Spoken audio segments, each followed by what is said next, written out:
देख रहे हैं जी बिजनेस पर हमारा खास स्पेशल दशहरा स्पेशल, जहां पर हमारे साथ मौजूद हैं 10 बाजार के जानकार और आपको बता रहे हैं कि दशहरा के मौके पर आप कहां कर सकते हैं निवेश और कमा सकते हैं, बेहतरीन कमाई कर सकते हैं। और इसी में अगले हमारे जानकार से भी बातचीत कर लेते हैं। हमारे साथ अब जो जुड़े हैं वो हैं टीएस हरिहर, मार्केट एक्सपर्ट हैं।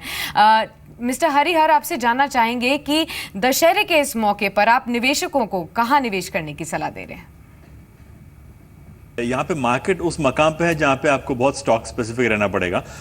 तो मिसाल के तौर पे आप समझ लीजिए अगला 2-3 महीने की बात कर रहे हैं, प्री फेस्टिव पोस्ट फेस्टिव, तो I think probably sectors like FMCG जहाँ पे लीवर आईटीसी है, या स्टॉक्स लाइक इक्विटास, यूपीएल, मेरे ख्याल से काफी ऐसे स्टॉक्स है जो अगले 2-3 महीने में आपको अच्छा रिटर्न्स दे सकते हैं। तो आई वुड बिलीव पहली बात है कि अप्रोच स्टॉक स्पेसिफिक रहना चाहिए। Don't look at sectors, don't look at overall index चाहे कहीं भी न जाए। आई थिंक स्पेसिफिक स्टॉक्स पर आपको डेफिनेटली अच्छा रिटर्न मिल सकता है। जी, महेश पाटिल साहब भी हमारे साथ जुड़े हुए हैं इस खास पेशकश में।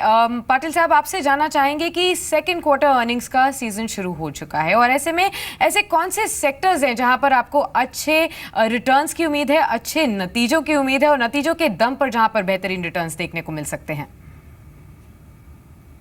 क्यूटी में भी सेम ट्रेंड दिखनी चाहिए और लग रहा है कि सेक्टर्स अगर वाई बेसिस से, ईयर ऑन ईयर बेसिस से अगर देखा जाए तो सेक्टर्स में जैसे देखिए ऑटो सेक्टर में अच्छे नंबर्स आने चाहिए, सीमेंट में काफ़ी अच्छे नंबर्स आने चाहिए compare to last year. Media sector के नंबर्स भी अच्छे होने चाहिए।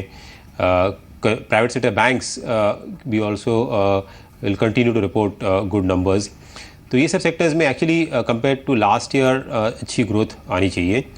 बट अगर वैल्यूएशन और इसके अट्रैक्टिवनेस के हिसाब से अगर देखा जाए तो ऑटो सेक्टर अभी भी ठीक लग रहा है, बिकॉज वाइल स्टॉक्स रैली कर गए हैं, बट आगे 2-3 साल के लिए कंजम्पशन और रूरल कंजम्पशन में अगर बढ़ोतरी आती है तो ये स्टॉक्स काफ़ी अच्छे कर सकते हैं।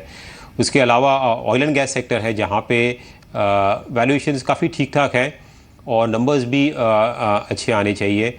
बीच में रिफाइनिंग मार्जिन्स नीचे आ गए थे बट वापस वो ऊपर आ गए हैं। तो वो सेक्टर हैं जहाँ पे एक वैल्यूएशंस अभी भी ठीक है और अर्निंग्स ग्रोथ भी ठीक है, तो वहाँ पे री रेटिंग होने की पोटेंशियल है। सो वैसे बाज़ार में अगर देखा जाए तो ओवरऑल वैल्यूएशंस तो सभी सेक्टर्स की काफ़ी मजबूत है। आई मीन ऐसा एकदम अट्रैक्टिव कुछ दिख नहीं रहा है, बट आई थिंक ग्रोथ और विजिबिलिटी जहाँ है वो sectors despite higher valuations I mean will continue to outperform. जी, तो पाटिल साहब का कहना है कि अर्निंग्स के लिहाज से मीडिया सेक्टर उनको अच्छा लगता है, ऑटो सेक्टर में निवेश किया जा सकता है और खासतौर पर वैल्यूएशंस के लिहाज से ऑयल एंड गैस सेक्टर भी इस वक्त पसंद है, जहां पर उनको लगता है अर्निंग्स भी इंप्रूव होते हुए नजर आएंगी। मिस्टर हेमंत टुकराल के पास चलते हैं। टुकराल साहब, आपसे जानना चाहेंगे कि ऑयल एंड गैस स्पेस से ही अगर ओएमसीज की बात करें तो 52 वीक्स के हाई पर अभी सभी ओएमसीज काम करते हुए नजर आ रही हैं। फार्मा स्पेस की अगर बात करें तो मिड कैप फार्मा ने अच्छा रुझान दिखाया है पिछले कुछ सेशंस में। क्या दोनों ही सेक्टर्स में आपके कोई पसंदीदा शेयर्स हैं? मैं ओएमसीज को सबसे ज़्यादा चूज करूंगा। मेरे हिसाब से अभी भी इस रेट पे भी एचपीसीएल, आईओसी, बीपीसीएल आप इनमें निवेश कर सकते हैं। ट्रेडिंग के भी लहजे से मैं कह रहा हूं, मुझे ऐसे लगता है कि एचपीसीएल इज हेडिंग टूवर्ड्स 475 और आप स्टॉप लॉस रखिए 442 का, तो any correction you should buy HPCL. तो ओएमसीज एक ऐसी साइड है जो मुझे लगता है कि मार्केट के करेक्शंस या मार्केट की वॉलेटिलिटी को भी वेदर कर सकता है। उसी प्रकार से I would start looking at pharma stocks also. मुझे ऐसे लगता है कि फार्मा स्टॉक्स में भी थोड़े जो है बाइंग देखने को मिल रहा है। जैसे अब लुपिन अगर आप देखें, एक स्टॉक हमने निकाला है रिकमेंडेशन के लिए जो बहुत टाइम से कंसोलिडेशन मोड में है, 1450-55 का बहुत स्ट्रॉन्ग बॉटम बना रहा है। हमें ऐसा लगता है कि शॉर्ट टर्म में इट कैन टेस्ट 1535। तो लुपिन और ऑरो फार्मा स्ट्रॉन्ग लग रहे हैं फार्माज में। तो लुपिन और ऑरो फार्मा पर निवेश की सलाह है फार्मा स्पेस से। चलते हैं प्रमोद गब्बी के पास, एम्बिट इन्वेस्टमेंट से हमारे साथ जुड़े हैं। गब्बी साहब, आपसे जानना चाहेंगे कि अर्निंग्स के लिहाज से आप कौन से सेक्टर्स पर इस वक्त फोकस कर रहे हैं? क्या कुछ एनबीएफसीज और प्राइवेट बैंक्स आपके बाइंग रडार में है? Given where valuations are, you'd rather look at earnings visibility, which is key to justify those valuations, and avoid situations where valuations have already run up ahead of themselves and there are scope for earnings disappointments. In terms of where earnings are going to sustain, if not improve from here, we'll look at two spaces in particular, consumption and financials. Within financials, of course, we're talking about private sector financials. Both these spaces, we think there is enough going to believe that earnings growth is going to sustain, if not improve from here.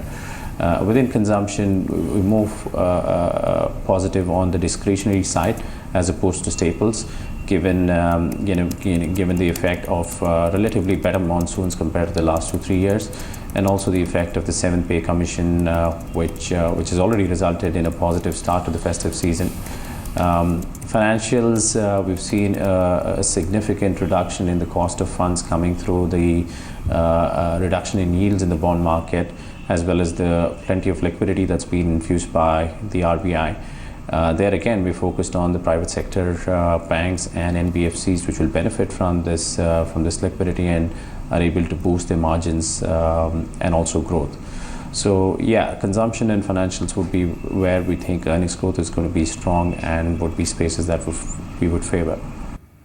जी बिल्कुल। तो mister Gabbi के हिसाब से earnings के लिहाज से आप focus कर सकते हैं प्राइवेट बैंकिंग स्पेस में। एनबीएफसीज के उनको काफ़ी अच्छे वैल्यूएशंस नज़र आते हैं जहां पर आप बेहतर रिटर्न्स कमा सकते हैं, और ये मौका है यहाँ इस तरीके के सेक्टर्स में चुनिंदा पिक्स लेने का। चलिए इसी के साथ समेट लेते हैं हमारी इस खास पेशकश को। सभी 10 जानकारों का बहुत बहुत शुक्रिया हमारे साथ जुड़ने के लिए। आपको इस दशहरे के मौके पर जो उन्होंने चुनिंदा पिक्स बताई हैं, हम उम्मीद करते हैं दशहरा के मौके पर आप यहाँ निवेश करके आपको धन की वर्षा तो होगी ही, साथ ही आपके जीवन में सुख संपत्ति भी आएगी। इसी के साथ तो मुझे दीजिए इजाजत, नमस्कार।